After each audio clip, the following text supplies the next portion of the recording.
Boa noite, pessoal. A paz do Senhor a todos. Vamos iniciar mais um dos nossos estudos aqui da Igreja Brasil para Cristo, falando dessa vez a respeito de amartiologia. Amartiologia com H, que é a doutrina do pecado. E basicamente hoje nós vamos introduzir o tema falando sobre a doutrina do pecado hereditário. É basicamente o que vai fundar a martiologia para responder aquela pergunta que muitas vezes nós ouvimos por parte tanto dos cristãos como de algumas pessoas que são de fora do cristianismo, tentando entender o que diabos nós temos a ver com o pecado de Adão e Eva. Existe uma pressuposição dentro da teologia de que o pecado de Adão e Eva, ele maculou de alguma maneira a matriz da humanidade, a ponto disso ser transmitido para as gerações posteriores. Por que a gente vai falar do pecado hereditário e não necessariamente do termo que a gente usa muitas vezes nas conversas ou mesmo dentro dos círculos da teologia como sendo pecado original? Porque o pecado original, ele é o pecado de Adão e Eva. Ele não tem a mesma escala que os nossos pecados hoje, apesar de eles também serem pecados. Isso vai ser uma coisa que vai ficar mais natural para nós entendermos à medida em que o estudo for avançando. Por exemplo, nos meios evangélicos é comum ouvirmos dizer que todos os pecados são iguais, porque o pecado gera morte, separa o ser humano de Deus, e isso não me parece muito coerente com o que as Escrituras dizem. Me parece que existe sim uma escala em que alguns pecados, como diz João nas cartas de João, não me pergunte agora em qual delas, mas você pode dar um Google e verificar isso, que nem todo pecado é para a morte. Então existe uma escala em que existem pecados que são mais graves do que outros, embora a gente possa entender que o salário do pecado é a morte, independente de qual seja, mas existe aquela morte que tu dorme e acorda com Deus, né? Aquela morte que tu está lá macio na tua cama, enquanto Deus amacia teu travesseiro, como diz lá em Isaías, no momento da enfermidade. E tem aquela morte que tu morre num desastre terrível, torturado e coisas mais, né? Existem mortes e mortes. Então, a partir da consequência, eu consigo imaginar que existem categorias na causa. Isso é Aristóteles, mas vamos deixar isso um pouco mais claro à medida que o estudo avançar.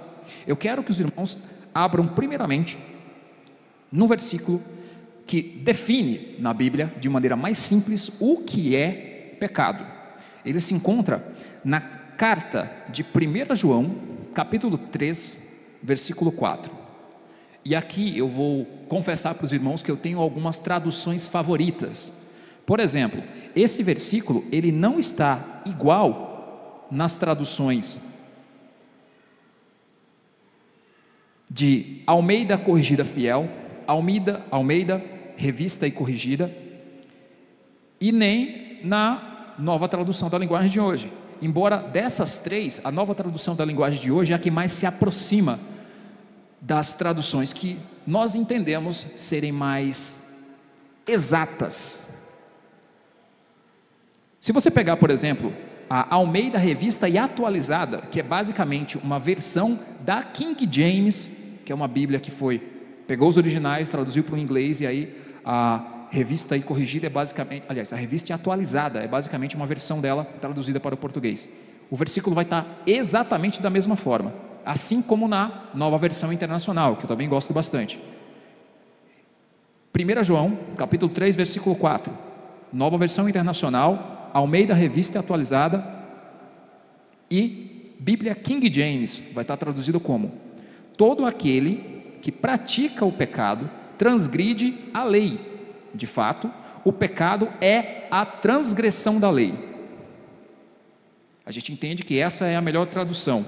Por que eu estou mencionando traduções? Porque ano passado, quando a gente encerrou o ciclo de estudos, a gente falou sobre as dificuldades que tem você estar trabalhando com o texto original bíblico, já que ele foi escrito em um idioma que não tem semelhança nenhuma com o português. É um idioma sem vogais, no caso do hebraico e do aramaico. Mesmo no caso do grego koiné do Novo Testamento, ele não tinha pontuação. E aí, você tem que adaptar o pensamento que está representada em uma língua que não é sua, que não, inclusive não é uma língua moderna, é uma língua da antiguidade, e você tenta trazer esse significado o mais próximo possível para agora.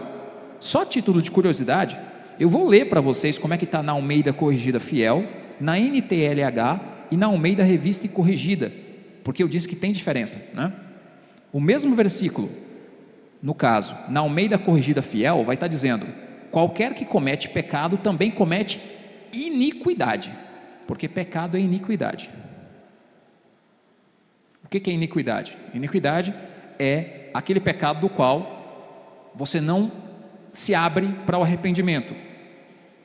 Aqui o termo, ele fica muito mais próximo do pecado imperdoável, que Jesus menciona, que é a blasfêmia contra o Espírito Santo, do que necessariamente de um entendimento geral a respeito de pecado como um todo. Então eu acho que a tradução ela não ficou muito adequada, apesar de ser uma tradução antiga e que eu gosto bastante, porque o português é mais difícil. A Almeida Corrigida e Fiel, ela falha nesse ponto. A Almeida Revista e Corrigida vai dizer basicamente a mesma coisa, com as mesmas palavras que a Almeida Corrigida Fiel.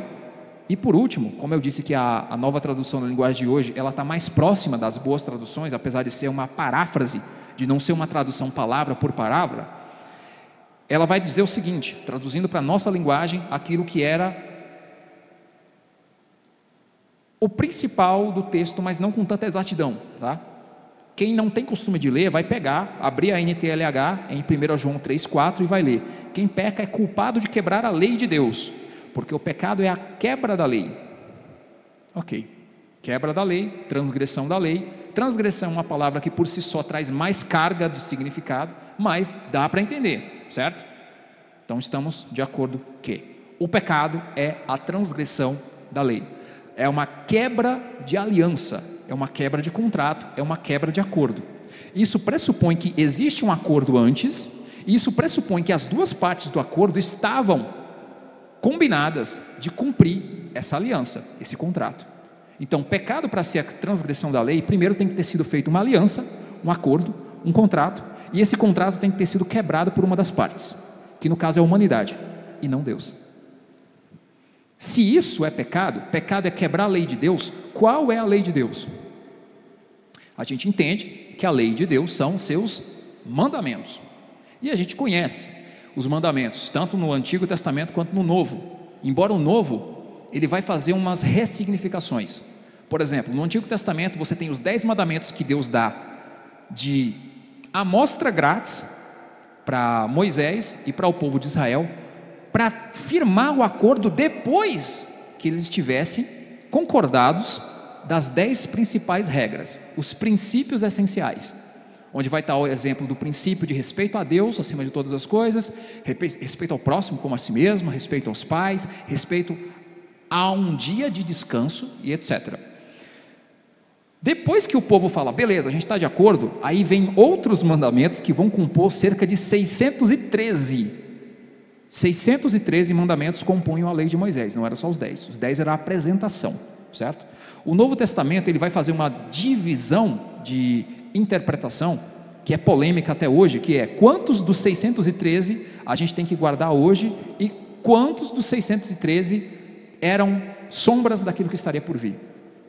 Só para a gente entender isso bem, nós temos igrejas cristãs que aceitam que o dia de guarda é o domingo, e nós temos igrejas também cristãs, e não é só adventista, para quem não sabe, tem outras, que acreditam que o dia de guarda é o sábado.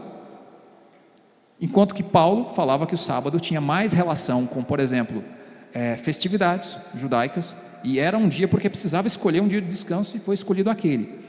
E desde o primeiro século tem uma divergência entre os cristãos, se a gente deveria seguir as tradições judaicas. Isso não era só em relação ao sábado, era em relação à circuncisão, e está nos evangelhos, aliás, nos evangelhos não, perdão, em Atos, nas cartas de Paulo, com uma discussão bem grande sobre esse assunto, e até hoje parece que a igreja não resolveu bem o que fazer com relação a esse conteúdo que inicialmente foi dado a Israel enquanto nação, e eu não vou entrar nessa treta hoje. A gente vai falar apenas de pecado e de uma perspectiva bem situada, que é a perspectiva do filósofo cristão dinamarquês Søren Kierkegaard. porque eu acho que ele traz alguns insights, algumas luzes, que outros pensadores não trazem a respeito da questão do pecado. Por exemplo, eu vou ler aqui algumas citações do livro O Conceito de Angústia, do Kierkegaard, porque ele traz uma relação entre o pecado, a liberdade e algo que é muito caro para mim enquanto psicólogo, que são as angústias da alma. Hoje a gente está chamando angústia de ansiedade, que eu acho muito perigoso, porque aí você começa a chamar de doença coisas que não são doença, coisas que são basicamente conflitos internos da natureza humana, diante das inúmeras possibilidades de escolha e diante das frustrações que nós temos diante de escolhas ruins, que é algo que ele trabalha magistralmente no livro, um livro difícil pra caramba de ser lido, porque você tem que ler e acompanhar o que ele está dizendo nas notas de rodapé, lembrando que Dinamarca também é um outro país com outro idioma, apesar de usar o mesmo alfabeto que o nosso, não soa parecido, a cultura é diferente, as tradições são diferentes, então tu tem que ler o texto dele e olhar a nota de rodapé para saber o que ele estava querendo dizer a partir do ponto de vista de um camarada lá da Dinamarca. Mas enfim, isso é a apresentação do nosso problema. Veja, primeira parte que eu gostaria de estar lendo aqui com vocês, antes de nós irmos para um outro texto que é 1 Coríntios 15, 45, e tu já deixa a tua Bíblia de prontidão para dar uma olhada. Quando Kierkegaard fala da doutrina do pecado hereditário, lá no livro O Conceito de Angústia, que é um livro que bate muito na psicologia, inclusive, pena que poucos psicólogos leem, ele vai dizer que o pecado, contudo, não é assunto de interesse psicológico, e querer tratá-lo nesta perspectiva redundaria em colocar-se ao serviço de uma engenhosidade mal compreendida. Quando ele é tratado fora de seu lugar próprio, fica adulterado, pois que assim vem a enquadrar-se num prisma de reflexão que não é essencial. Quando ele fala que a psicologia ela não tem autoridade para tratar do tema do pecado, isso hoje para nós tem um peso muito maior do que na época de Kierkegaard, porque hoje nós estamos literalmente medicando afetos, nós estamos dando os remédios para pessoas tratarem dores da alma, o que é uma coisa meio absurda, porque o problema não está no corpo, o problema está na tua vivência e nas tuas escolhas. Depressão e ansiedade muitas vezes são resultado de você estar vivendo do jeito errado. Quando Kierkegaard ele coloca que pecado não é assunto de interesse psicológico, e querer tratá-lo dessa perspectiva redundaria em não entender de fato, e colocar-se a serviço de uma engenhosidade mal compreendida, ele já previa que as ciências da mente iriam transformar defeitos de caráter e escolhas ruins em patologias, no momento em que se chegasse a achar que cérebro e mente são a mesma coisa, que é uma coisa que está acontecendo bastante na área da saúde hoje em dia. Então, quem já ouviu na TV, por exemplo, dizer, olha, ele estuprou a criança, mas coitadinho, ele é um doente. Fulano de tal, ele não consegue se controlar, ele vive traindo a esposa, mas a culpa não é dele, porque ele é um doente. Olha, fulano de tal não consegue parar de falar palavrão, mas coitadinho, ele é um doente. E segue os exemplos de infinitas formas, essa tentativa de transformar o comportamento moral da pessoa em uma doença. Isso é você pegar o conceito de pecado e tirar da área a qual ele pertence, que é a teologia, e colocá-lo dentro da esfera das ciências humanas. Se você não acredita em Deus, não acredita em espiritualidade, e não acredita que o Gênesis e que o pecado de Adão e Eva são literais, a gente tem um problema. A gente vai transformar tudo em simbologia e a gente vai tentar medicar pessoas, porque a gente está confundindo a área de uma determinada ciência, porque teologia é uma ciência, né? Tem toda uma metodologia para se entender a revelação que Deus nos dá. E eu acho que vocês concordam comigo que seria muito esquisito tentar pesar um saco de cimento usando um ar-condicionado. O instrumento não serve para essa função. A psicologia ela não serve para falar de pecado. Como pouco se fala a respeito desse conceito, A gente tem esse probleminha hoje em dia, e muito do que se vê na mídia, que a gente popularmente acaba chamando de lacração, é basicamente isso, uma tentativa de validar como parte da natureza de quem a pessoa é, um estado ao qual a pessoa pertence. Porque se você nasce, vou fazer uma comparação bem esdrúxula, tá? Com síndrome de Down, você não tem culpa de ter síndrome de Down. Então, se você nasce e ao longo do seu desenvolvimento você é visto como imoral de alguma maneira, o que a psicologia vai fazer? Sem a luz de que ela não é uma ciência responsável por definir o que é pecado, ela vai transformar o pecado só num símbolo, um símbolo de desagrado social, e vai dizer, não, fulano não tem culpa de ser imoral, de ser perverso, de ser cruel, porque fulano nasceu assim. E aí a gente não está entendendo que estamos falando de categorias completamente diferentes. Só para citar um exemplo científico que eu acho que vale bastante, existe um pesquisador, me falha aqui o nome dele agora, posso mandar depois no grupo de estudos do WhatsApp, mas ele é um psicólogo que estava trabalhando muito tempo com neurologistas e observando as diferenças entre os cérebros de psicopatas e de pessoas normais. E um belo dia ele resolveu que ia fazer o mesmo exame que ele fazia nos psicopatas, e ele descobriu que o cérebro dele era igual, só que ele tratava bem as pessoas, ele trabalhava com saúde mental, ele não tinha matado ninguém até então. E isso foi para ele uma revelação a ponto de ele fazer um livro junto com a mãe dele, em que a mãe dele dizia, olha, eu percebi que desde pequeno ele tinha algumas tendências ruins, então eu tive que ser muito mais dura e muito mais amorosa com ele ao mesmo tempo, para que ele virasse uma pessoa de bem. E aí, tem um componente de pecado que realmente ele atravessa as gerações, e ele passa de pai para filho, em intensidades diferentes, porque os pecados são diferentes, tanto no mal que eles produzem aos outros, como no mal que eles fazem a ti. Só que a manifestação do pecado, ela é uma questão que pode ser pensada a partir de como essa pessoa aprendeu a lidar com o pecado. Quando tua mãe te puxa a orelha e te educa para você não fazer coisa errada, ela está basicamente dizendo para você que todo dia o pecado vem, te chama, mas você tem que escolher Deus, não é mesmo? Mesmo que ela não use essas palavras, mesmo que ela não remeta isso a Deus. Dentro da teologia, nós entendemos que tudo aquilo que é bom, perfeito e agradável desce do Pai das luzes, no qual não há sombra de variação, como está na Escritura. Então, se você consegue fazer alguma coisa boa, não é mérito teu, é porque Deus de alguma maneira conseguiu te encher e te capacitar para que a graça que você recebeu te permita não ser um total cretino. Isso é teologia cristã. Continuando, o Kierkegaard, ele vai trazer também essa perspectiva do que é pecado a partir de outras áreas do conhecimento. Vocês devem ter ouvido já falar de estética. É clínica de estética. O que é estética? Estética é uma área da filosofia que discute o que é a natureza da beleza. Então o termo ele vem da filosofia e acaba sendo aplicado para o cuidado de saúde, o cuidado com a beleza, o cuidado com o corpo. Mas estética na verdade é isso, é entender o que é beleza de fato. Uma área da filosofia.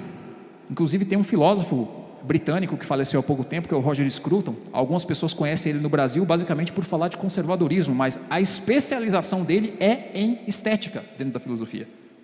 Tem um documentário dele muito bom, inclusive, sobre os efeitos que a beleza tem na construção da civilização e inclusive no nosso humor, né?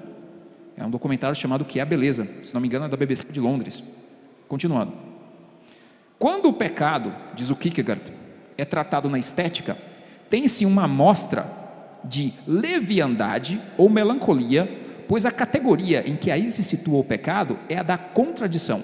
Esta é ou cômica ou trágica. A atmosfera fica, por conseguinte, alterada, pois a atmosfera que corresponde ao pecado é a da seriedade. Também o seu conceito fica alterado, porque quer se torne cômico, quer trágico, o pecado se torna um subsistente ou algo que não é superado, senão de maneira não essencial, ao passo que o seu conceito exige que seja efetivamente vencido. Dentro de qualquer igreja cristã, tu vai ver sempre falarem que nós temos que vencer o pecado, nas boas igrejas, né? Porque tem algumas igrejas querendo incorporar alguns pecados, como, não, isso daqui tem que ser revisto, né? A Bíblia tem que ser reescrita, a gente pode ignorar milênios de revelação e de tradição em nome de pautas políticas. Isso é extremamente complicado, porque nós não estamos falando de algo que nós acreditamos que foi trazido a nós a partir do pensamento humano. Isso seria tirar o elemento sobrenatural da Bíblia. A gente acredita que a Bíblia é a revelação de Deus, que o máximo que tu pode fazer é seguir e tentar sistematizar para conseguir explicar isso direito para os outros. Assim como dizia o apóstolo Pedro, que a gente tem que estar pronto a todo momento para dar às pessoas a razão da esperança que temos em nós, saber explicar. Então, a gente explica, a gente não muda, a gente não altera, a gente não pega a Bíblia e transforma naquilo que a pauta política da sua época quer que signifique. Isso é muito problemático, e algumas igrejas estão fazendo isso ultimamente. A gente pega um movimento muito forte de eliminação do espiritual em igrejas americanas, em igrejas do Canadá, em igrejas da Europa como um todo. Então, sigamos. A estética, sendo a parte da filosofia que estuda o que é a beleza, ela vai estudar basicamente a arte, certo? Porque a arte é uma ferramenta pela qual nós olhamos para um negócio e sabemos que ele é bonito, que nós ouvimos uma canção e sabemos que ela é bela. E é por isso que é tão complicado você estar num ambiente em que você não tem boa música, em que você não tem uma boa arquitetura, em que você não tem belas artes, porque no final das contas, o papel da arte em mostrar a beleza, ele traz algum grau de esperança para a gente. Ele traz um grau de esperança na medida em que ele consegue fazer com que você enxergue sentido na tragédia e beleza em coisas difíceis. Vocês já ouviram aquela frase que a diferença entre um filme de terror e um filme de comédia é a trilha sonora? Meio que isso faz parte do entendimento de arte. O símbolo da arte, pelo menos na dramaturgia, são duas máscaras, uma sorrindo e outra chorando, né? A tragédia e a comédia, o Batman e o Coringa, como alguns gostam de definir. E a tragédia, segundo Aristóteles, ela traz uma sensação chamada catarse, que é você conseguir ver através da desgraça do outro e você pensar, bom, não está acontecendo comigo, mas eu sei que isso acontece, então é melhor viver direito. E ver o sofrimento da outra pessoa dá uma certa sensação de alívio, porque tu ainda pode consertar a tua vida. Enquanto que a comédia faz tu não levar a ferro e fogo erros que muitas vezes, se você comete, você pode dar uma escala muito maior do que de fato eles têm na realidade. Eu lembro do pastor Lucinho Barreto dando um testemunho na internet, falando que quando ele era jovem, ele achava que ele tinha mesmo que ir para o inferno, que os pecados dele não tinham perdão nem nada, porque tinham colocado na cabeça dele que Deus é aquele carrasco que fica anotando tudo aquilo que tu faz de errado para depois esfregar na tua cara. Então ele achava que não tinha como ter perdão nenhum.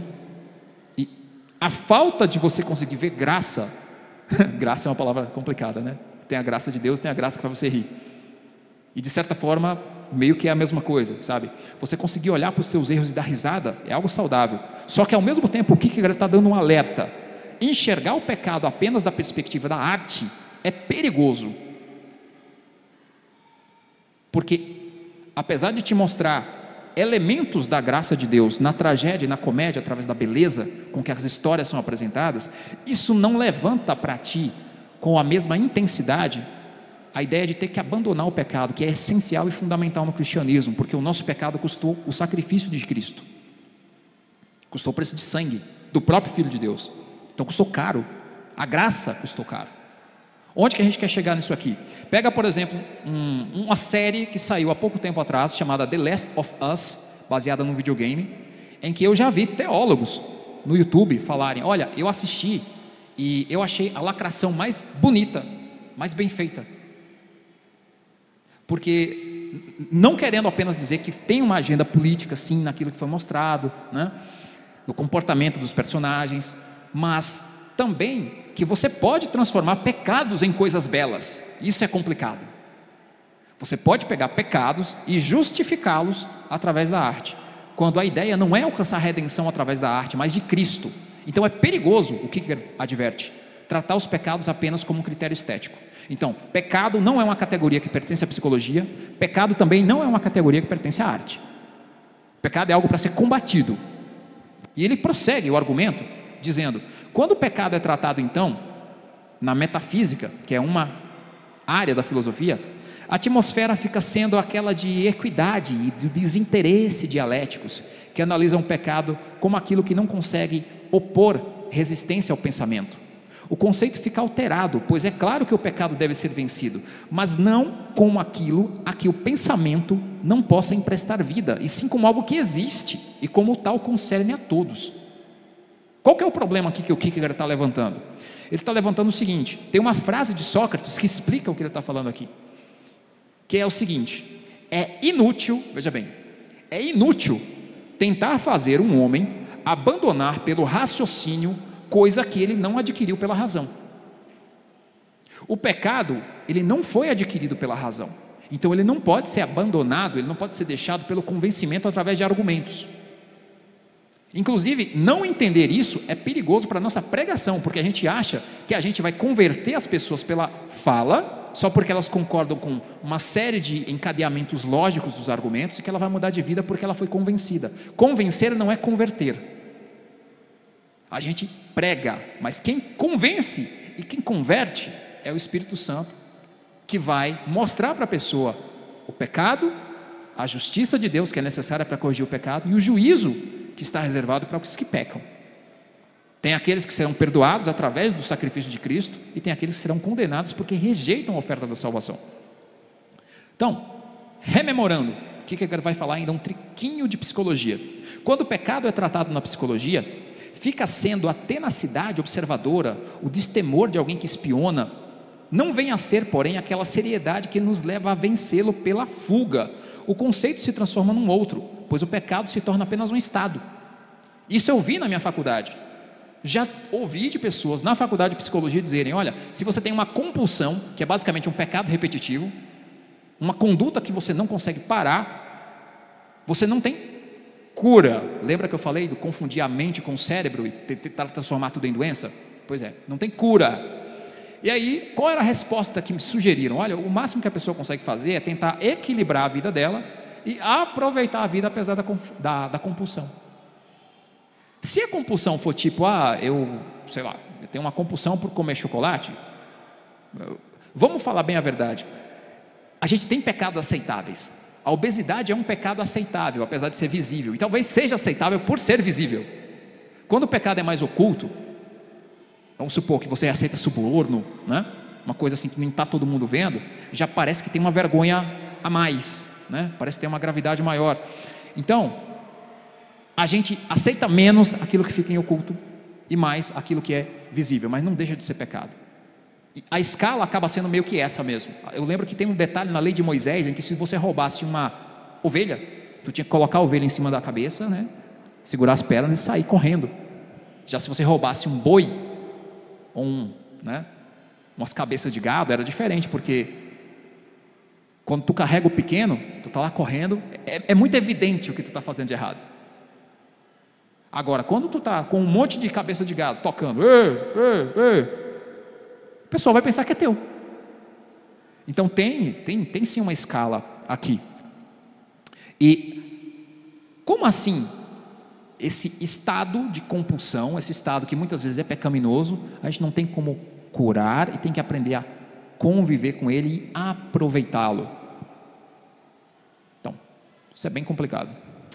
Não dá para fazer um homem abandonar pelo raciocínio coisa que ele não aprendeu pela razão. E aqui eu quero que vocês abram a palavra de Deus lá em 1 Coríntios 15, a gente vai começar do versículo 45 e a gente vai ler até os 50. 1 Coríntios capítulo 15 até os 50.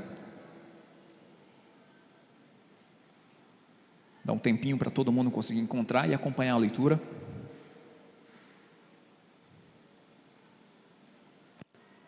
Vamos lá, 1 Coríntios 15, capítulo 15, né? Versículos 45 a 50. E assim também está escrito: o primeiro Adão foi feito alma vivente, o último Adão, espírito vivificante. Mas não é primeiro o espiritual, senão o animal, depois o espiritual.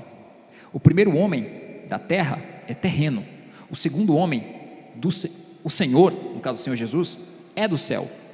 Qual o terreno, tais são também os terrenos, e qual o celestial, tais também os celestiais.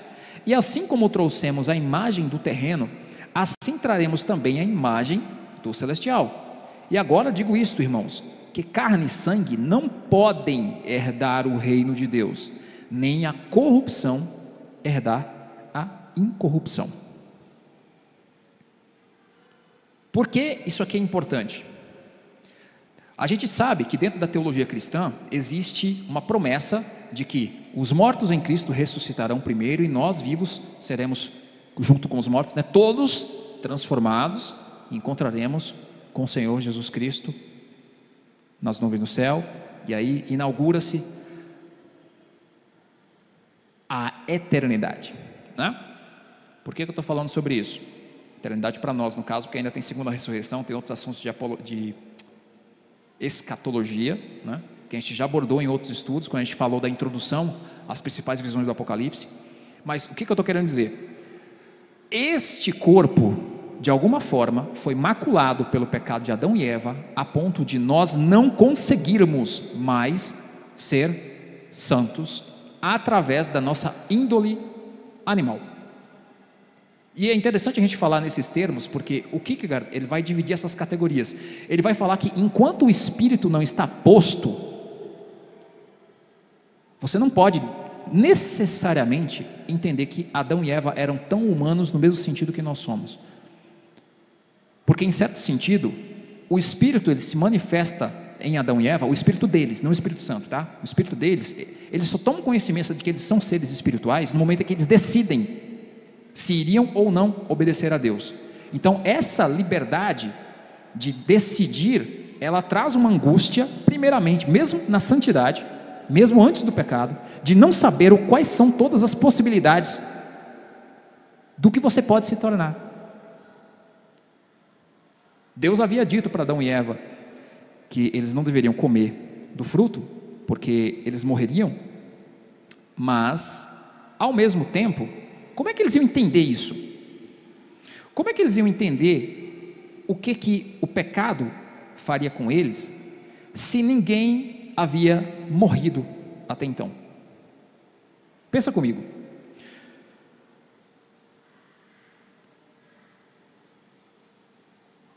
O Kierkegaard, ele vai trazer uma reflexão que é a seguinte: foi justamente a proibição de não comer da árvore da ciência do bem e do mal que fez nascer o pecado de Adão. A inocência é ignorância. Na inocência, o ser humano não está determinado como espírito, mas determinado psiquicamente em unidade imediata com sua naturalidade. O que ele quer dizer? Ele quer dizer que enquanto Adão e Eva não tinham decidido, ainda não tinham pensado a respeito se obedeceriam a Deus ou não, eles ainda não tinham consciência de que eles eram seres à imagem e semelhança de Deus. E eles não tinham consciência de uma série de coisas. Eles funcionavam tal qual os animais. Por que animal não peca? Alguém aqui já viu um cachorro macho subindo em cima do outro cachorro e fazendo as coisas? A gente entende que isso para o ser humano é pecado. Mas no caso do cachorro, o pessoal só fala, ó, o cachorro aí fazendo doidiça, né? A gente não vai pregar para o cachorro se arrepender dos pecados que ele está cometendo, porque a gente não entende que o animal peca. A gente entende que faça ele o que fizer, ele está correspondendo à sua natureza. E meio que, ele pode ter subido em cima de um outro cachorro macho, mas se tu deixasse a tua perna, se você deixasse uma almofada, se você deixasse um cachorrinho de pelúcia, ele ia fazer a mesma coisa, não é verdade? Tem inclusive algumas plantas na natureza que são bem interessantes. Tem uma planta que ela imita, pesquisa depois no Google que vocês acham até a imagem. Ela imita o corpo de uma abelha fêmea para o zangão vir até ela e ele tenta se reproduzir, mas na verdade ele só se enche de pólen e aí ele vai passando de flor em flor e polinizando. É uma estratégia que a própria natureza acha para enganar os animais, porque eles não têm como discernir a categoria das coisas que eles percebem, ao contrário do ser humano, que consegue enxergar o universal no particular, que consegue olhar para um exemplar e deduzir um monte de coisa, a nível espiritual inclusive, não só no nível do raciocínio, a respeito daquela espécie. Por que quando a gente conversa com outra pessoa, a gente também pressupõe que ela pensa? Tu já parou para pensar que tu pode estar conversando com uma pessoa que é tipo uma caixa oca, que ela pode só estar repetindo palavra, que ela pode estar só organizando coisas que ela ouviu lá atrás sem saber o sentido delas? Porque é isso, por exemplo, que a inteligência artificial faz. No meu canal do WhatsApp, esses dias, eu botei algumas reflexões em texto e uns vídeos curtos a respeito disso, porque as pessoas não entendem que é esse o mecanismo pelo qual funcionam coisas que não pensam, sabe? Sintaxe não produz semântica. Saber ligar várias palavras entre si não quer dizer que tu saiba o significado delas. Ver as coisas não quer dizer que você saiba o significado delas. Os animais não sabem. Quando é que Adão e Eva estariam em condição de entender quando Deus disse: olha, se vocês comerem, vocês morrerão? Esse é o paradoxo. Eles só tinham como entender de fato o que Deus tinha dito depois que eles pecassem. Esse é o problema. Antes, eles ainda iam ter angústia, mesmo vivendo uma vida perfeita, mas eles não teriam capacidade de entender, no nível que Deus estava explicando, o perigo que eles estavam correndo. Assim como não adianta dizer para um cachorro: volta que tu vai cair no precipício. Ele pode até te atender, mas porque ele gosta de você ou porque tu está oferecendo uma coisa melhor. Não porque ele sabe que lá na frente ele vai se estatelar, né? Eu tive um pesadelo uns tempos atrás, que eu tenho uma gatinha branca chamada Mia, que a gente estava num prédio, visitando um lugar, e aí ela não viu que tinha uma janela aberta e ela caiu no chão lá do outro lado. Eu fiquei todo triste, né? A Mia morreu, poxa, ainda bem que eu acordei, percebi que não era nada disso. Essa é a diferença entre aquilo que um ser humano compreende e o que um animal compreende. Então por que Deus diz para Adão e Eva que eles não podiam comer do fruto proibido, se eles não tinham como entender completamente? Aí é onde eu entro com outro argumento. Se a Mia está mexendo em uma coisa que eu não quero que ela mexa, a única coisa que eu preciso fazer é: sai! Eu dou um susto nela. Ela não sabe por que eu estou fazendo isso, ela não sabe o significado do susto, ela não sabe o tamanho do perigo, mas ela entende que eu estou fazendo um gesto horrível e ela entende que é para parar. Eu imagino que a explicação que Deus deu para Adão e Eva antes deles pecarem era tipo isso, porque eles não tinham como entender muito mais. Então, Kierkegaard escreve: na inocência, o ser humano não está determinado como espírito. E aí a gente volta para 1 Coríntios 15 e a gente vê, o primeiro homem, o primeiro Adão foi feito alma vivente, mas o último Adão, que é Cristo, espírito vivificante. O primeiro homem é da terra, é terreno. O segundo homem, o Senhor, é do céu. Qual terreno também são os terrenos? Então, naquilo que Adão falha, o resto também falha. E qual o celestial, tais também os celestiais. É por isso que Cristo nos dá a mente de Cristo, e através da conversão e da comunhão, a gente de alguma maneira, espiritualmente, a gente incorpora elementos de Cristo em nós, para que a gente possa manifestar o caráter de Cristo, através do novo nascimento e da santificação. Qual que é o ponto aqui? O ponto aqui é o seguinte: quando o homem ainda não está determinado como espírito, palavras do Kierkegaard, ele está em unidade imediata com a sua natureza. O espírito está sonhando no homem. Tal interpretação está em perfeita concordância com a da Bíblia, que, ao negar ao homem em tal estado de inocência o conhecimento da diferença entre bem e mal, condena, por exemplo, as fantasmagorias sobre mérito. Nesse estado há paz e repouso, mas ao mesmo tempo há algo de diferente, que não é discórdia nem luta, pois não há contra o que lutar. Antes do pecado eles tinham que lutar contra o quê? Mas o que há então? Nada. Mas nada que efeito tem? Nada faz nascer angústia. Este é o segredo profundo da inocência, que ela, ao mesmo tempo, é angústia. E a angústia é uma qualificação do espírito que sonha. Essa parte da angústia a gente pode tratar em psicologia, e é essa parte que a gente tenta trazer a consciência do paciente. As incertezas da vida e as dúvidas que ele tem a respeito de si, do que ele pode ou não realizar, qualificação do espírito que sonha. Essa angústia diante da possibilidade a gente pode tratar. E ele continua: observando-se as crianças, encontra-se nelas a angústia de um modo mais determinado, como uma busca do aventuroso, do monstruoso, do enigmático.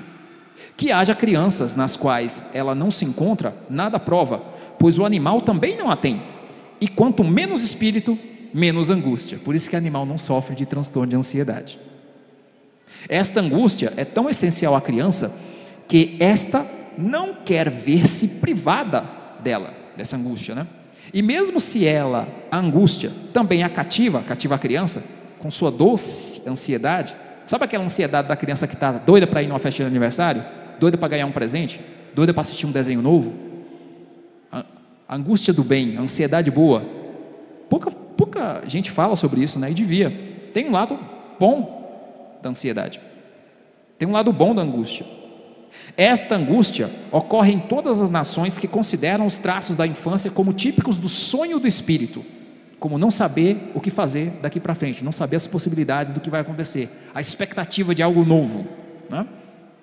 E quanto mais profunda essa angústia tanto mais profunda é a nação. De fato eu observo isso. A literatura brasileira e a japonesa não dá para comparar. Eles têm uma tradição muito maior de angústia do que nós. Então eles tratam a beleza de uma maneira muito mais elevada do que a gente que está aqui só há 500 e poucos anos. A mesma coisa se você pegar livros de literatura russa, que tem uma história de um povo sofredor, sofrendo diversos sacrifícios, enquanto indivíduos e como nação. E quando você olha, por exemplo, um livro de Dostoiévski, tu vê que ele abre a alma de uma pessoa e te apresenta o que tem lá dentro. Existe uma profundidade em conseguir tratar a angústia da maneira como ela deve ser tratada, como o momento como é que o Kicker coloca aqui, que é bem legal, como um aspecto do espírito que sonha. Angústia tem aqui o mesmo significado que melancolia, num momento bem posterior. Aqui não há nenhum saber sobre bem e mal, mas a realidade inteira do saber projeta-se na angústia como o enorme nada da ignorância. A inocência não pode naturalmente compreender esta palavra, mas a angústia recebeu, por assim dizer, sua primeira presa. Ao invés de nada, ela obteve uma palavra enigmática. Assim, quando no Gênesis Deus disse a Adão: mas não comas os frutos da árvore da ciência do bem e do mal, é óbvio que Adão propriamente não entendeu essas palavras, pois como haveria de entender a distinção entre bem e mal, visto que esta distinção só seguiria a sua desobediência, não é? Esse é o ponto, esse é o paradoxo. Quando, pois, se admite que a proibição desperta o desejo, isso aqui a gente vê muita gente falar, né? Ah, proibido é mais gostoso. Já ouviram falar isso? Eu já ouvi isso da boca de várias pessoas. Quando se admite que a proibição desperta o desejo, obtém-se, ao invés da ignorância, um saber, pois neste caso, Adão deve ter tido um saber acerca da liberdade, uma vez que o prazer consistia em usá-la. A proibição o angustia porque desperta nele a possibilidade da liberdade. O que tinha passado despercebido pela inocência como o nada da angústia, agora se introduziu nele mesmo, e aqui de novo é um nada, a angustiante possibilidade de ser capaz de. E aqui é onde tem uma problemática, porque se você observa que existe uma tendência de interpretar, às vezes com um excesso de simbolismo dentro da psicologia, algumas histórias, como as histórias dos mitos das outras religiões, e como o texto sagrado, inclusive. Lembra, se confunde muito hoje em dia na área de saúde o cérebro com a mente, embora eles não sejam a mesma coisa. A gente vai fazer um estudo sobre isso um dia desses. Mas a partir dessa confusão de achar que o cérebro e a mente são a mesma coisa, você observa, por exemplo, a história de Adão e Eva, você observa a ignorância deles, e ignorância e inocência aqui são sinônimos, e aí você pensa, poxa, mas então Satanás fez uma coisa boa, porque ele trouxe conhecimento ao mundo. Vocês já ouviram isso também? Eu já, e na faculdade. Ah, Satanás foi o primeiro cara que se libertou das ordens do sistema, ele trouxe para nós a possibilidade de saber, de aprender cada vez mais, né? Tentando trazer Satanás como o primeiro líder sindical, ou o primeiro filósofo, né? O que é extremamente problemático, entendendo que no cristianismo Satanás é a personificação do mal. Ele é o antagonista, se não de Deus, porque ele não pode ferir a Deus, nosso, porque ele pode fazer mal para nós, ele pode fazer mal para a criação. Deus ele nem arranha, mas o resto, por mais que seja com autorização de Deus também, igual a gente viu no livro de Jó, que a gente também estudou, mas ele não está aí para brincadeira, ele faz um estrago. E eu me lembro até hoje daquele desenho antigo, não os novos, tá? O desenho dos X-Men da década de 80, que passava na TV Colosso. Só quem tem mais de 30 que vai saber do que eu estou falando aqui, ou então quem gosta de coisa velha. Mas nesse desenho dos X-Men dos anos 80, distribuído lá pela Saban International, que é a mesma empresa que distribuiu Power Rangers, sabe? Tem um episódio em que mostra a origem dos mutantes. Nesse episódio, acho que é o bisavô do Charles Xavier, sabe, o carequinha da cadeira de rodas, ele tem um trecho do desenho que ele fala o seguinte: dizem que Lúcifer foi o cara que trouxe conhecimento para o mundo. Eu nunca concordei com essa interpretação. Eu estou trazendo esse exemplo, por quê? Porque primeiro tem a ver com o tema, e segundo, é importante tu conheceres boas ferramentas de educação para seus futuros filhos ou filhos presentes, porque esse desenho dos X-Men dos anos 80 é um dos poucos desenhos de grandes corporações, que a Marvel é uma grande corporação, a Seiba Internacional é uma grande corporação. Na época, graças a Deus, a Disney não tinha comprado a Marvel ainda e feito um monte de estrago, assim como ela fez um estrago enorme na saga de Star Wars, mas isso não vem ao caso. Na época, quando a Marvel ainda era a Marvel, sabe? Esse desenho, ele foi produzido com todo um pano de fundo cristão. Fica aí a dica para vocês, os X-Men dos anos 80. Inclusive o Wolverine, nessa história, ele aparece ouvindo uma pregação do Noturno, que o nome original é Nightcrawler, né? Aquele cara da pele azul que se teletransporta. E o Wolverine, ele termina um dos episódios dentro de uma igreja, com a Bíblia na mão orando. Tu não vai ver isso nunca mais na tua vida, cara. Depois que a Disney comprou a Marvel, tu nunca mais vai ver um negócio desse acontecer. Assim, fica a dica, tá? Então, continuando. As palavras da proibição seguem-se às palavras da sentença. Certamente tu morrerás. O que significa morrer? Adão, naturalmente, não compreende de jeito nenhum. Mas, por outro lado, nada impede, se aceitarmos que isso lhe foi dito, que tenha recebido a representação de algo horrível. Aí o exemplo que eu falei, né, da questão de como a gente assusta os animais para eles entenderem que uma coisa é errada, que faz mal. Aí o que continua dizendo? Pois até o animal é capaz de, neste sentido, entender a expressão da mímica e o movimento da voz de quem fala, sem, no entanto, ter entendido a palavra. Bom, esse estudo, o que eu queria trazer um pouquinho mais para vocês aqui, porque a gente ainda tem uns tópicos para poder trabalhar, é que existe uma heresia antiga, dentro do cristianismo, chamada pelagianismo, e uma outra heresia bem parecida com ela, chamada singularismo, que está presente desde o primeiro século, e que, no caso do singularismo, que é mais antigo, né, diz basicamente que cada um vale por si, sem relação com os demais, ou cada um nasce igual a Adão antes de pecar. Aí já vem aquela ideia meio complicada, né, de que... Eu vou entrar aqui num assunto delicado, tá? Bebês, quando morrem, o que acontece com eles? Dentro da visão teológica, você vai ter várias interpretações. Por exemplo, se você for calvinista, e eu não consigo ser calvinista também por causa disso, você entende que o bebê, independente de ele não ter cometido pecado, ele é pecador e, portanto, ele é digno do inferno. Isso é doutrina da depravação total. Eu estou mais para o lado do C.S. Lewis, o escritor de Crônicas de Nárnia, porque ele não conseguia entender como coerente a depravação total. Ele acreditava numa coisa chamada depravação suficiente, que é a depravação humana, ela se manifesta ao longo do teu desenvolvimento, e você peca, porque você pecou a partir do pecado de Adão, igual Adão é a xerox, né? Aliás, Adão é original, você é a xerox. Se tem uma mancha na original, a mancha sai na xerox, e a xerox da xerox vai ficando cada vez mais escura. Mas isso não quer dizer que a depravação humana é total a ponto de tu não ter uma coisa que a própria teologia calvinista aponta, que é a graça comum. Mesmo o homem ímpio que não é convertido, ele é capaz de fazer coisas boas através de Deus usá-lo. Crer na depravação total me parece que é a maior contradição de dentro do calvinismo, porque você condena pessoas a partir da essência do pecado que habita em nós, mas não se manifestou. Você, ao determinar que a depravação é total, você condena a eternidade no inferno, inclusive crianças pequenas. Isso é uma coisa pouco falada a respeito do calvinismo. Tem muita coisa boa lá dentro, mas tem coisas intragáveis. Essa é uma delas. Se alguém vê isso depois e falar, não, você não entendeu o calvinismo, é porque você não entendeu as premissas que o calvinismo traz. Eu me lembro que o Aldeir, apesar de ele não estar aqui hoje, ele mencionou em um dos estudos se não teria como ter um calvinismo de 4 pontos ao invés de 5. Eu fui pesquisar e a metodista, ela acredita em 4 pontos ao invés de 5, né? Ela também não aceita a questão da depravação total. Então, uma novidade aí para nós.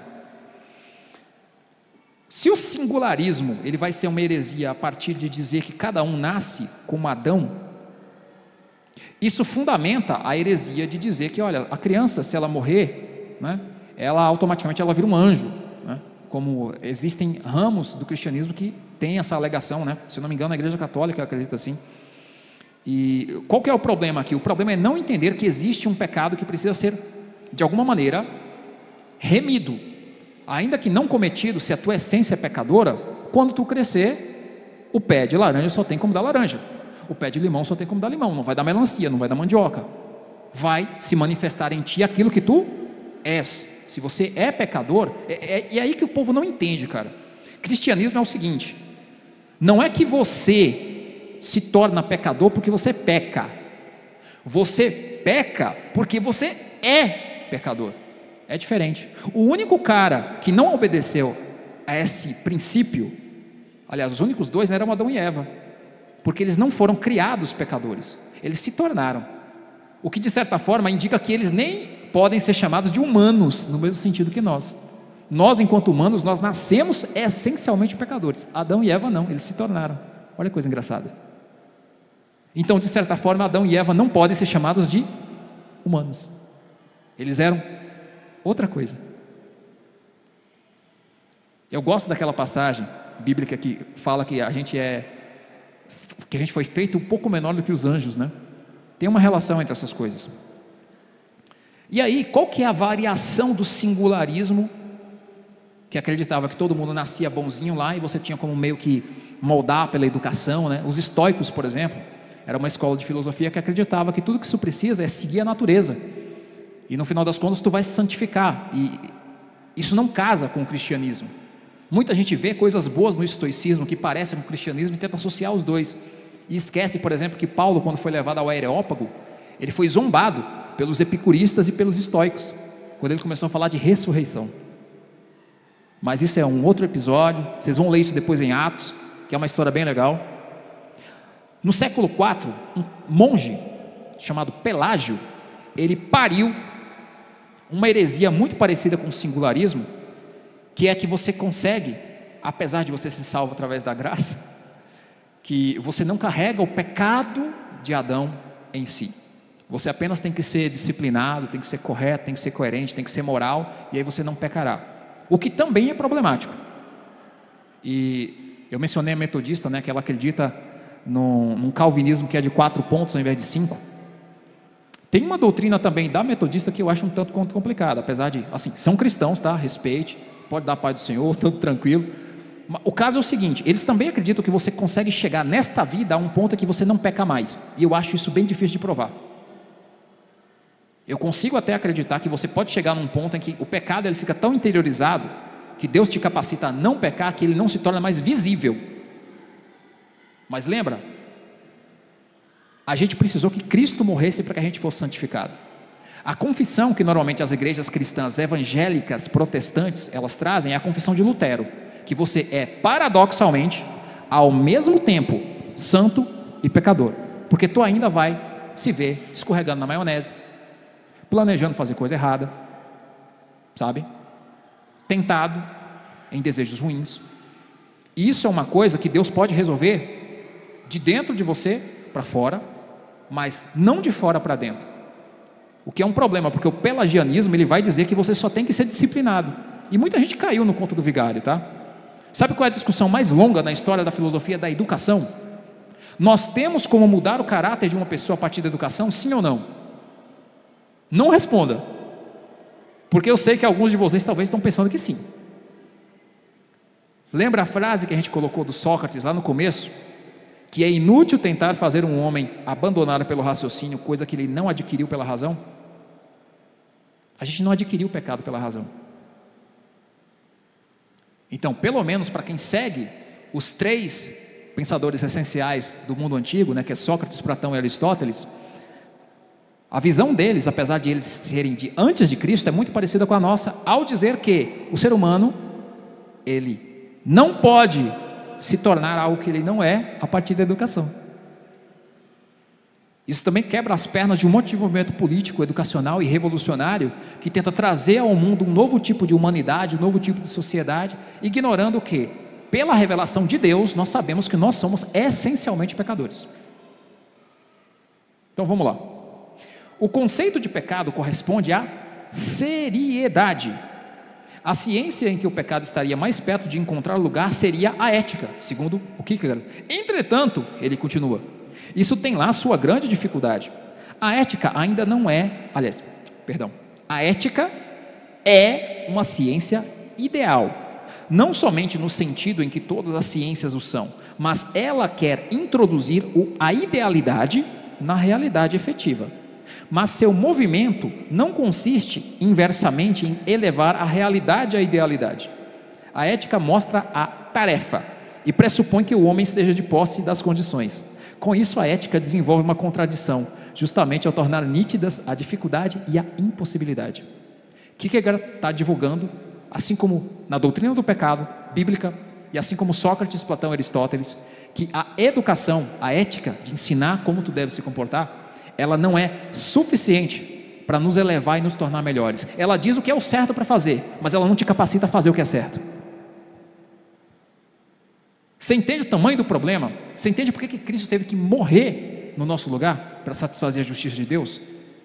Não dá de fato para você mudar a essência do ser humano a partir da educação. É isso que ele está dizendo aqui. E é isso que a Bíblia diz também. Ah, Jean, mas e a questão dos bebês, como é que fica? Eu não sei. Tem uma doutrina que eu gosto bastante, que é a descida de Cristo ao Hades, que também é uma doutrina que nem todo mundo no cristianismo vai acreditar como literal, mas diz que Cristo foi morto, desceu a pregar os espíritos em prisões e a proclamar sua vitória. Alguns teólogos vão entender que ele vai falar para as pessoas que já estão na eternidade, aqueles que estavam sem Cristo, que olha, lembra da parábola do rico e Lázaro? Ele coloca categorias no mundo espiritual. Tem lá o tal do seio de Abraão, tem lá o lugar de tormento, que ainda não é a segunda morte. Aqui eu vou deixar essa história apenas em paralelo, porque eu também não sei se eu acredito dessa maneira, mas é uma história interessante. Repare, se existem categorias no mundo espiritual, e Paulo, por exemplo, diz que ele foi elevado até o sétimo céu, pastor? Terceiro céu. Então existem camadas, né? Isso apresenta alguns conceitos que foram aproveitados até na literatura antiga. Por exemplo, quando Dante Alighieri escreve o Inferno de Dante, ele divide o inferno em categorias, dependendo do tipo de pecado que a pessoa cometeu. E, inclusive, tem um tipo de sala de espera em que as pessoas que não podem ser condenadas estavam aguardando para saber o julgamento delas, porque elas não haviam cometido nenhum pecado que é considerado pecado mortal. A gente tem que lembrar também que o Dante Alighieri ele era católico, né? E na Igreja Católica você tem uma distinção, que eu até acho interessante, entre pecados mortais e pecados veniais. Pecado venial seria aquilo que eles enxergam no catolicismo como pecado que não é para a morte, conforme o apóstolo João escreveu nas cartas. E o pecado mortal seria aquele que exige uma condenação, né? Onde que eles baseiam isso? Se você entender que a eternidade ela não é o tempo, na eternidade todos os tempos estão acontecendo agora, todo mundo que morreu e irá morrer para Cristo, pregando no Hades, se a gente aceitar a doutrina de Cristo na descida no Hades como literal, todo mundo que morreu, que vai morrer ainda, que está esperando o julgamento, em todas as épocas já estava lá, seja nessa antessala, esperando o seu julgamento para aceitar seu Redentor, em alguma categoria da eternidade, seja para encarar Cristo como sendo seu adversário e lá permanecer até a segunda morte. Mas isso é altamente especulativo, eu estou contando aqui apenas a nível de conhecimento, tá? Apenas a nível de história. Então vamos lá. Ainda falando sobre ética, um bebê não tem como ser ético, mas um bebê que não manifestou a essência do pecado e que Cristo também morreu por ele, a gente poderia entender que na descida ao Hades ele os salva. Está vendo porque eu falei que é altamente especulativo? É uma interpretação. O que acontece com bebês quando morrem? Não sei. Eu sei que Deus é justo. É só isso que eu sei. O que acontece com quem nunca ouviu falar de Cristo? Não sei. Só sei que Deus é justo.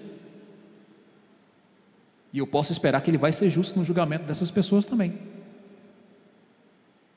Então, seguindo, voltando à questão da ética, Kierkegaard nos diz que quanto mais ideal é a ética, tanto melhor, que ela vai nos apresentar a perfeição a ser seguida, né? Ela não deve deixar-se transtornar pela conversa oca dos que afirmam que de nada adianta exigir o impossível, pois dar ouvido a tais conversas já não é ético. É algo para o que a ética não tem tempo nem oportunidade. A ética não tem a ver com pechinchar, e por esse caminho não se chega à realidade. Se esta deve ser alcançada, então o movimento todo tem que ser refeito. Esta propriedade da ética de ser, assim, ideal, é o que conduz à tentação de, em seu estudo, usar categorias que ora são metafísicas, ou seja, da filosofia, ora estéticas, ou seja, da arte, ora psicológicas, né, da parte da saúde mental. Mas a ética precisa naturalmente ser a primeira de todas a resistir às tentações. E por isso também é impossível alguém conseguir escrever uma ética sem ter de reservar categorias inteiramente diferentes. O pecado só pertence à ética na medida em que é nesse conceito que ela encalha, mediante o arrependimento. Se a ética acolher o pecado, acabou-se a idealidade dela, acabou-se o mostrar o certo, que deve ser a missão dela, assim como a Bíblia diz que a missão da lei era nos ser uma ama que nos apontava o que era o pecado, né? E eu acho esse trecho do Kierkegaard magistral, porque ele está dizendo aqui basicamente o seguinte: tu já ouviu aquela galera que tem essa conversa oca, que diz, você fica aí pregando arrependimento, santidade, por que você vai pregando uma coisa impossível? Que isso também é um problema. Ao mesmo tempo que eu acho a doutrina de que você consegue ser impecável na vida problemática, eu também acho problemática a ideia de você não exigir um certo zelo para você buscar a santidade, mesmo que tu não consiga atingi-la completamente nessa vida. Tem uma galera que inclusive, deixa eu ver se eu lembro o nome do cara, é um que tem um monte de filho. Lembrei. Eu vi um podcast uma vez com, adivinha, MC Catra. O cara cresceu, né, foi adotado lá por uma família de boa renda, se tornou advogado e começou a ganhar dinheiro com a porcaria do funk. Pegou um monte de gente, fez um filho lá em trocentas mil mulheres, querendo bancar o Salomão 2.0. E uma das coisas que ele falou nesse podcast era, olha, eu não entendo porque o pessoal fica com essa hipocrisia de você ser monogâmico, essa hipocrisia de você conter seus impulsos, seus instintos, né? E eu fico pensando, caramba, velho, que conversa pra boi dormir, que conversa idiota, cara. Porque, veja, negar que você deva ser melhor só porque você não consegue ser perfeito é desistir antes de começar. Eu lembro até de um dia que eu fui cortar o cabelo lá no Irmão Dezinho, e aí uma das pessoas estava dizendo lá, olha, para que você fica estudando música?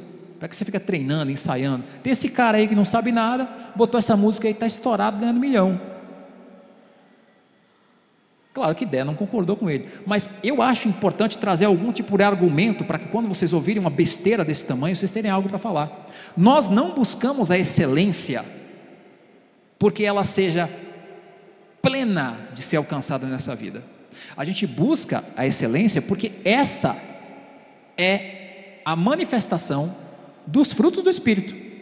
O processo de santificação, ele exige isso, exige que você se torne aquilo que Deus quer que você se torne, exige que você domine cada vez mais e cada vez melhor as habilidades que Deus colocou em você, para que você leve a mensagem.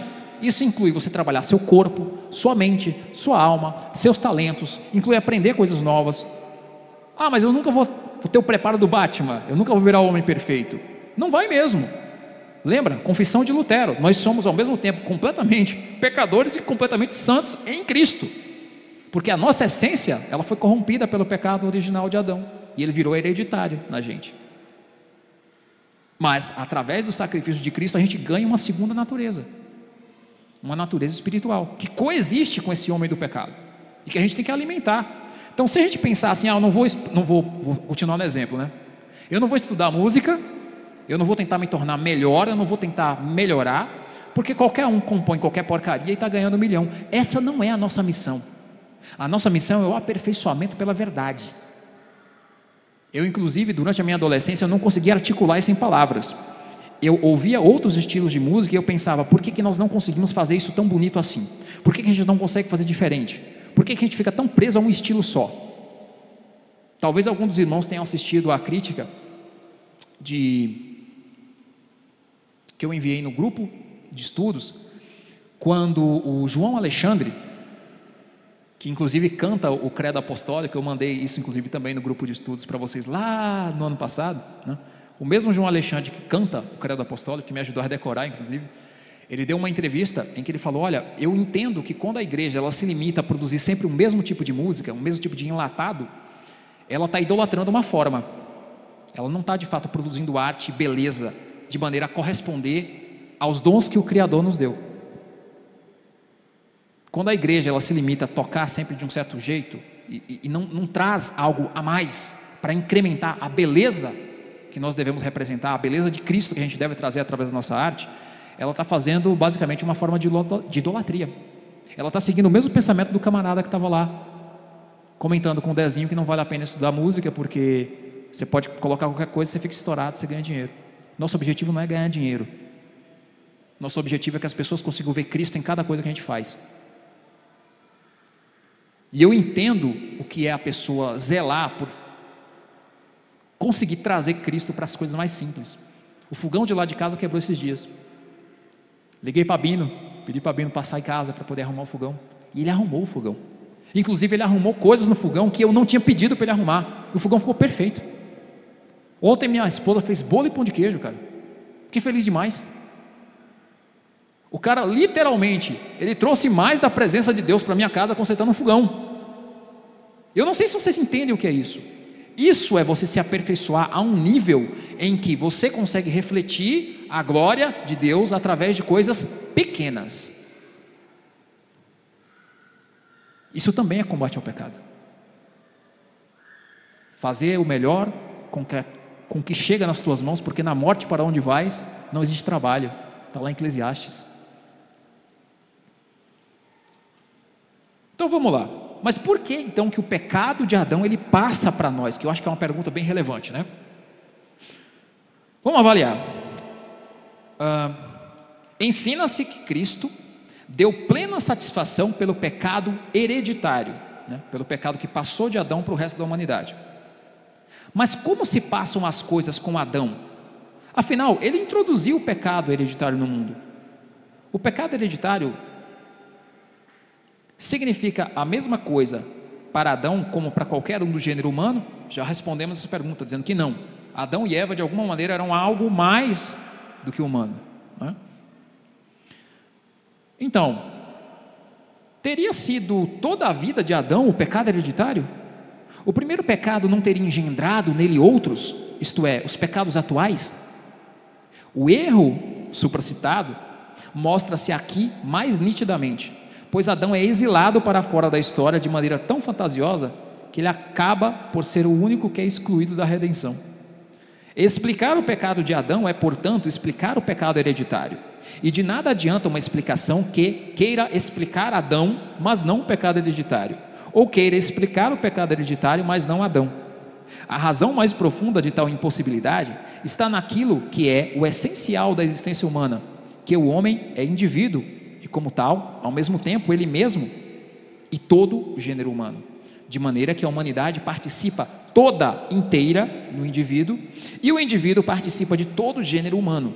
Se não sustentarmos isso, terminaríamos por cair no singularismo dos pelagianos, dos socianianos, dos filantropos ou então no fantástico. E aqui ele está falando das heresias que eu citei, né? Os pelagianos que seguem a doutrina de Pelágio, o pelagianismo, ele cita o singularismo e ele acrescenta também outros, né? Ele fala dos socianianos, que são basicamente os mesmos singularistas, mas no século XVI, seguidores de Fausto Sozines. E ele fala também dos filantropos. Olha que palavra bonita, né? Fulano é um filantropo, fulano faz bem, fulano doa coisa lá para os necessitados, ajuda os hospitais, tem uma ONG, fulano é um filantropo. De onde vem esse termo filantropo? Vem de um teólogo chamado J.L. Basildon. Ele era também pedagogo, ele viveu no século XVIII, e ele acreditava que cada um nasce sem o pecado de Adão. A filantropia de tentar ajudar os outros, por isso que ela cabe muito mais no espiritismo do que em outras crenças. Como o espírita não acredita que o pecado te condena, mas que você reencarna para evoluir moralmente, em cada vida eles tentam fazer boas obras para se tornar espíritos mais elevados, porque eles não têm a doutrina do pecado como no cristianismo. Eles são basicamente singularistas, os espíritas. É por isso que mesmo quando o espírita carrega a Bíblia, a gente não identifica eles como sendo da mesma religião que os demais cristãos que não são espíritas, porque eles não creem no pecado original, nem no pecado hereditário. Qualquer tentativa de explicar o significado de Adão para o gênero humano, como caput do gênero humano, seminal do gênero humano, original do gênero humano, né? para lembrarmos algumas expressões dogmáticas, confunde tudo. Ele não é essencialmente diferente do gênero humano, pois nesse caso o gênero humano nem existiria, e ele não é o gênero humano, pois nem havia gênero humano. Ele é ele mesmo e o gênero humano ao mesmo tempo, é a única forma de conciliar. Por isso, aquilo que explica Adão, explica o gênero humano e vice-versa. Essa parte do Kierkegaard, ela é confusa, então vou traduzir para vocês em palavras mais simples, tá? Porque ele usa muita linguagem filosófica, que às vezes a gente não está acostumado. Então vamos lá. Qual que é a questão aqui? Quando tu olha para uma pessoa, lembra do exemplo que eu falei? Tu está conversando com alguém, tu supõe que a pessoa pensa, tu supõe que a pessoa tem gostos, tem opiniões, que ela é de alguma maneira semelhante a você, certo? Por que que a gente tem essa ideia? De quando a gente vê uma pessoa, a gente conversa com uma pessoa, independente se é grande, se é velho, se é saudável, se é doente, você olha e você percebe, ele é humano como eu. De onde é que vem essa sensação? Porque você provar isso é mais difícil. Eu, em consultório, já recebi gente para atender, e eu, fulano, tudo bem? Como é que vai o senhor hoje? E a acompanhante na consulta falou, não. Ele não ouve. Ou então, como já aconteceu uma outra vez, chega fulano, senhor, senta aí, tudo bem? E a pessoa diz, não, ele tem retardo mental profundo, ele não consegue nem conversar. Mas quando você vê uma pessoa, você automaticamente supõe que ela seja como você. O que Kierkegaard está trazendo aqui com essas palavras, desse discurso mais filosófico, é o seguinte: cada pessoa é ele mesmo e a humanidade. Por isso que o pecado de Adão, que foi o pecado original dele com Eva, até porque foi o próprio Adão que deu o nome de Eva para Eva, né? No começo os dois eram Adão, era uma coisa só, apesar de serem duas pessoas, né? E tornam-se os dois uma só carne. Cada pessoa é você mesmo e toda a espécie humana. Quando você vê uma pessoa, você consegue abstrair do particular, do indivíduo, o que toda a espécie humana é. Isso também é válido para os animais, porque tu pode pegar gato de tudo quanto é tamanho, de tudo quanto é espécie, eles agem da mesma forma, porque são gatos. Pode ter cor diferente, pode ter mais pelo, pode ter menos pelo, pode ser careca, pode ser miudinho. Tem uma gatinha anã, que é vizinha minha lá, às vezes a gente coloca ração para ela, é anã mesmo, sabe, não cresce muito, ela parece um filhote, mas ela já é adulta. Mas todo gato, ele age da mesma forma. O ser humano, ele é ao mesmo tempo, ele enquanto indivíduo e todo o gênero humano. Então Adão e Eva, sendo os primeiros, nossos primeiros pais, eles eram ao mesmo tempo a nossa matriz, o original que foi riscado, que produziu um monte de xerox ruim. Adão e Eva eram ao mesmo tempo eles e todo o resto da humanidade. Por isso que o pecado, ele se estende, ele é uma coisa que se torna endêmica, própria da espécie. Todo o homem peca e todo o homem morre. Cada um de nós é você mesmo e é todos os outros. Os orientais, eles falam muito disso no taoísmo, por exemplo, que começou com uma filosofia e depois, lá de uns 5 séculos, eles começaram a introduzir aquelas mesmas ideias na religião. A filosofia chinesa, ela começa muito parecida com a filosofia grega, inclusive. Eles dizem que um é tudo e tudo é um. Tem uma cena de um desenho que eu gosto muito, inclusive, chamado Full Metal Alchemist, Brotherhood, né? O alquimista Full Metal, a Irmandade, em português. Tem uma cena em que os dois irmãos, que eles estão treinando para serem alquimistas, né? Que era uma... Enfim, se você não sabe o que é alquimista, vai pesquisar na internet, eu não vou explicar porque senão vai demorar muito. Mas eles estão num treinamento, a mestra deles leva os dois para uma ilha e fala: vocês vão sobreviver aqui num mês. Só não foi largados e pelados porque eles foram de roupa. Vocês vão sobreviver aqui um mês. E assim, eu tenho uma charada para vocês, que quando eu voltar, vocês vão ter que me responder. A charada é: um é tudo, tudo é um. E lá eles estão, tentando sobreviver, tentando domar a natureza, tentando domar a si mesmos. Quando ela volta depois de um mês, ela pergunta: e aí, vocês já sabem o significado da charada? Aí eram dois irmãos, né? Um diz: tudo é o mundo. E o outro diz: um sou eu. Adão é ao mesmo tempo Adão e toda a humanidade. É difícil entender isso, porque isso também significa que os pecados dos outros, eles também respingam em você, ainda que você individualmente não os cometa.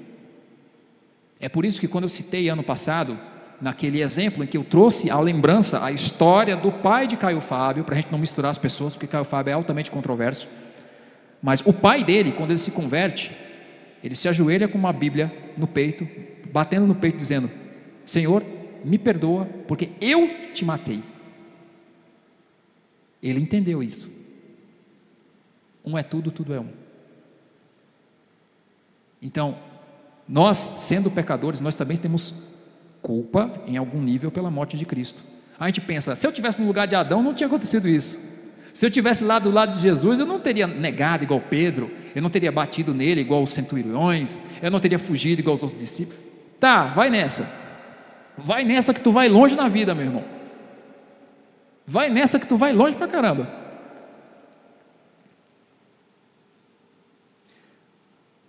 A humanidade não começa em cada indivíduo. A pecaminosidade do gênero humano adquire, de certo, a história. O pecado entrou no mundo por um pecado. Se não fosse assim, o pecado teria entrado como algo de casual, que seria melhor não tentar explicar. A dificuldade para o intelecto constitui precisamente o triunfo dessa explicação. Sua consequência lógica profunda está em que o pecado se pressupõe a si mesmo, que ele entra no mundo de tal maneira que ao ser já é pressuposto. Isso é um escândalo para o intelecto, porque parece raciocínio circular, né? Em lógica a gente diz assim, olha, tu não pode dizer que tu gosta de chocolate porque é gostoso, porque tu não está explicando nada, tu está dando voltas, raciocínio circular. Mas no caso do pecado, isso é verdade, mesmo parecendo raciocínio circular, porque o pecado, ele entra no mundo através de um pecado. Olha que coisa doida. É por isso que o Kierkegaard, ele vem dizendo ao longo do livro uma série de paradoxos. Da primeira vez que eu li o conceito de angústia, eu saí com a conclusão de que o mundo criado por Deus foi criado em cima de paradoxos, porque não dá para conciliar. É igual aquela questão, dá para conciliar se Deus determina quem vai ser salvo e a tua liberdade individual? Não dá. Você simplesmente aceita o paradoxo, porque não tem salto lógico. A lógica só explica as coisas como elas são, ela não explica o movimento, ela não explica o se tornar em outra coisa. E é isso que justifica o fato de que o pecado, apesar de a gente apresentar dessa maneira, parecer um raciocínio circular, ele não é um raciocínio circular, porque é isso que você observa. Tu só percebe que teu filho tem uma má índole para algum detalhe depois que você vê ela se manifestar. O pecado só é pecado na medida em que ele se manifesta. O pecado entra no mundo através de um pecado. Olha que loucura. Claro que tem um passo a passo. O apóstolo Paulo fala que primeiro a gente tem um desejo no coração, e aí esse desejo se materializa na concupiscência e você comete o pecado. Tem uma escala, né, que é bem parecida com a psicologia cognitivo-comportamental, quando ela fala de como é que as coisas, primeiro elas são percebidas, depois elas vêm para a mente, aí desce para o coração, nasce um desejo, e a partir do desejo tu comete um ato. Mas assim, ainda assim, o pecado ele surge a partir de um pecado. Tu pode observar uma coisa que é neutra em si e tu transformar aquilo num desejo pecaminoso. Tu pode ver um carro que é uma coisa neutra e tu transformar aquilo num pensamento, num desejo de inveja que se manifesta num comportamento invejoso, de tu querer que o cabra que tem um carro que tu não tem, não tenha. Tu pode olhar para uma pessoa, achar essa pessoa bonita, que não é algo pecaminoso de maneira alguma, mas ao mesmo tempo você pode começar a desejar aquela pessoa para si, ele não sendo teu esposo, ela não sendo tua esposa, e aí, pecado. Como é que o pecado se manifesta? O pecado entra no mundo através do pecado. É isso que a gente observa. Mas isso não deveria ser raciocínio circular? Não, porque quando tu olha na realidade é assim que acontece. É importante saber disso, porque nem tudo que é lógico se adequa perfeitamente à realidade. Igual eu falei na última vez, lá no ano passado, né, o paradoxo do queijo suíço. Quanto mais queijo, mais buraco. E quanto mais buraco, mais queijo. Então, qual que é a conclusão? Quanto mais queijo, menos queijo, né? Nem tudo que é lógico, necessariamente a gente consegue encaixar na experiência da realidade. É por isso que quando tu está estudando filosofia da ciência, metafísica, tu vai se deparar com um negócio chamado fenomenologia. A lógica, ela vai até um ponto, a fenomenologia vai para aqueles conhecimentos que são relacionais, que tu consegue observar, mas não tem descrição, que dê conta. Que você meio que tem que pensar a partir das relações, através das analogias, né? Através do fenômeno. Então vamos lá. Seguindo aqui para nós darmos o fechamento, que aqui nós temos mais 2 tópicos para poder encerrar por hoje.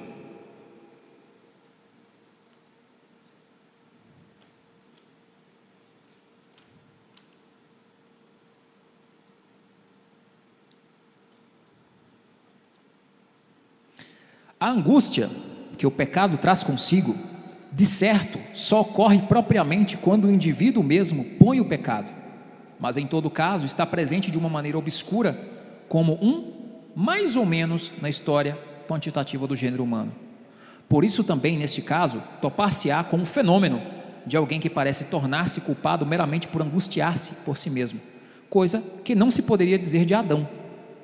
Só com o pecado a reconciliação é posta, e seu sacrifício não se repete. A razão disso não está, se me atrevo a dizer, na perfeição exterior do sacrifício, mas a perfeição do sacrifício corresponde a que a relação real do pecado esteja posta. Enquanto não estiver posta a relação real do pecado, o sacrifício terá que ser repetido. Esse é um ponto importante. Por que no Antigo Testamento você tinha que matar os animais para dizer para Deus: eu tenho consciência que meu pecado gera morte? E depois que Cristo morre, não precisa mais.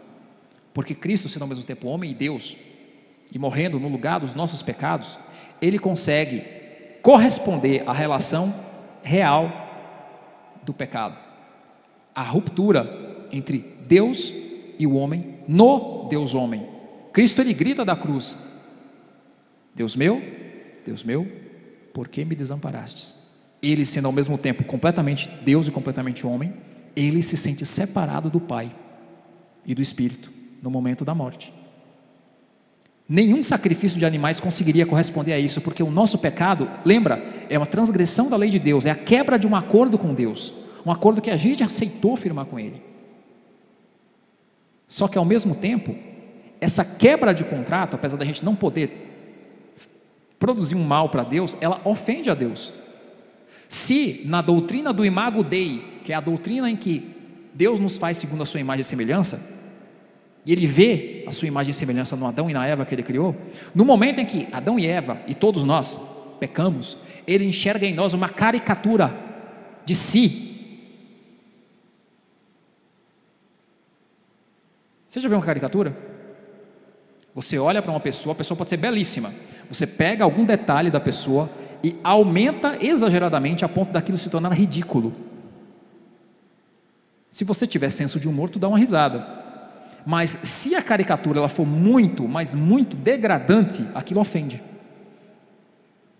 Eu lembro que na época em que, lá nas eleições de 2018, algumas revistas estavam tentando colocar o ex-presidente como alguém digna de desprezo, né? Então eles colocavam um filtro na foto dele para parecer uma cara mais velha, mais enrugada. Algumas revistas de humor mais escrachado colocavam ele em cenas em que ele estaria beijando outros parlamentares, né?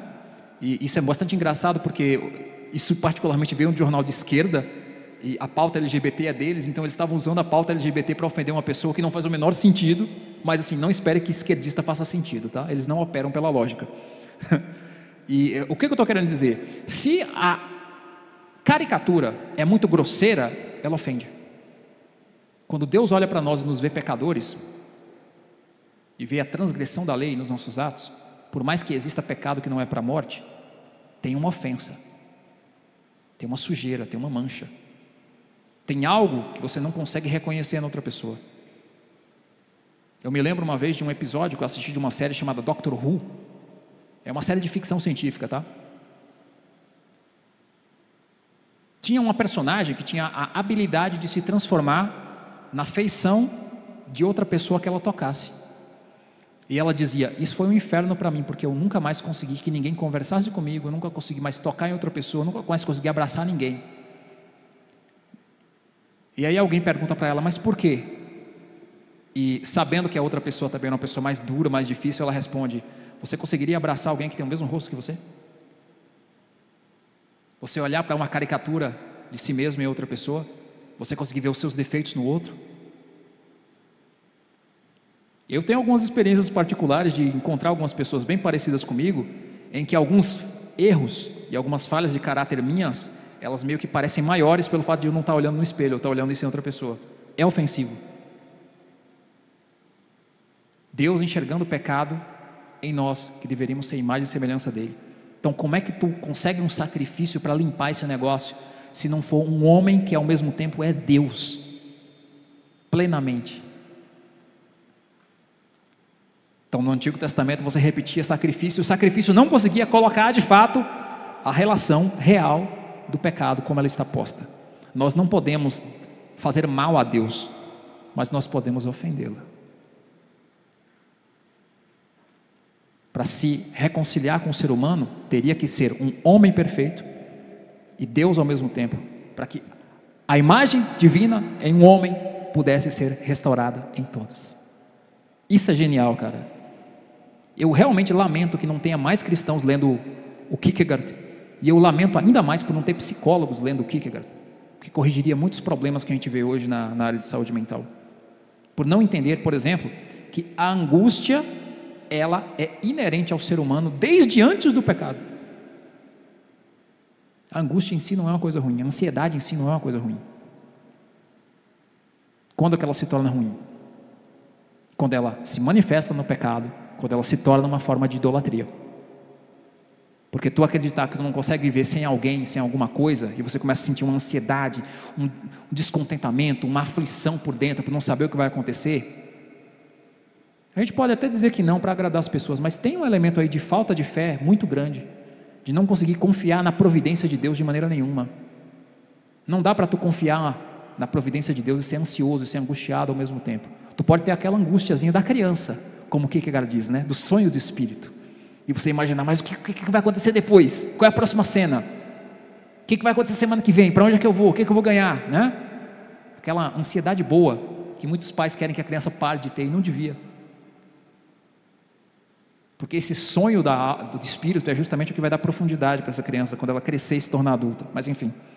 Inclusive isso explica porque a gente tem nostalgia, tá? De quando a gente era mais jovem. A gente tem sempre a ilusão de que quando a gente era menor, quando a gente era mais simples, a vida também era. E não é. É que nós aqui éramos mais simples. Sabe? Por isso que Jesus vem dizendo que a gente, para ser salvo, tem que ser como as crianças. Qual que é o ponto aqui, pessoal? Existe um salto qualitativo quando você entende que a culpa de todo mundo se reuniu para tornar Cristo culpado. E muitas vezes, quando uma pessoa tem um problema com angústia e com ansiedade, ela enxerga essa culpa em si e ela se acha meio que o centro do universo, como se tornando-se culpado, fosse culpado da culpa do mundo todo. Isso a gente já explicou, porque tem uma questão realmente que envolve você enxergar a humanidade em si mesmo, mas quando tu não tem categorias de pensamento para separar o que é uma coisa e o que é outra, e quando tu não tem a história da redenção para fazer essa angústia ter sentido, você sofre, você cai em tentação, você se sente culpado de tudo e você não se reconcilia com Deus. Aquele que se torna culpado, torna-se também culpado por aquilo que ocasionou a culpa, pois culpa jamais tem como causa próxima algo de exterior, e aquele que cai na tentação é culpado ele mesmo dessa tentação. O processo de santificação, ele não é só um processo pessoal, ele também é um processo de nós levarmos a palavra para que as outras pessoas sejam santificadas em Cristo, porque ninguém está imune à culpa. Se a angústia pode ter um lado positivo, se a ansiedade pode ter um lado positivo, qual que é o lado positivo da culpa? Só existe se tiver redenção, porque tudo que as outras ciências vão oferecer é, olha como essa história é bonita, olha como o amor dessas pessoas é bonito, ainda que a gente chame isso de pecado. A psicologia vai dizer, não, você tem que se aceitar do jeito que você é, você tem que viver, né? Vamos viver o que há para viver, vamos nos permitir, como já dizia Lulu Santos. E não é essa a missão do cristão. A missão do cristão é entender que existe a transcendência, o salto qualitativo, que Deus não nos comissiona a fazer coisas impossíveis, Ele vai torná-las possíveis, um dia. Enquanto isso a gente trabalha, enquanto isso a gente corre atrás, E isso é tão verdade que as coisas só são difíceis até tu aprender a fazer. Depois que tu aprende, fica fácil. Interessante, né?